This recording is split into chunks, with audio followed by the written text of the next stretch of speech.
সকাল সকাল টিফিন নিয়েছিলাম চার পরোটা, তারপরে খাওয়া দিতে গেছিলাম আবার আমার সেনাবাহিনী মানে হাঁসের কি আর করে হাঁসিটা খাওয়ান দিব, হাঁসিটা খাওয়ান দিব, আমি খাবো এমন করতে করতে দিনটা কাটতেছে। তাই যাই হোক, হাঁসের খাওয়ানো আমি এখন বর্তাছি কুড়া সুরা যাই তাই সাই সব বইরা নিয়ে এখন আমি হাঁসের নিয়ে এই সেনাবাহিনীগুলোর খাইতে দিয়ে সুন্দর করে ভিডিও করতেছি। ভিডিও করতে করতে করতে করতে মোবাইলটা ওই দিক দিয়ে আবার বাইরে গেছিল, বেড়াই ঠোঁটা দিয়ে বেরিয়ে গেছে।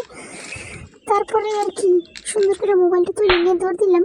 এই নাম্বার বলতে যে কতটা জামা কাপড় দিন আমার কি রাগ আছে, সব জামা কাপড় খুচ্চা খুচ্চা খুচ্চা খুচ্চা খুচ্চা খুচ্চা করে দুসাইয়া যত রাগ আছে পাইতে দিলাম। আমার জামা কাপড় সব বেশি বেশি করে লাগতে লিখে দিয়ে তারপরে ভাত নিয়ে খাইয়া দিয়ে তো আজকের দিনটা শেষ করলাম।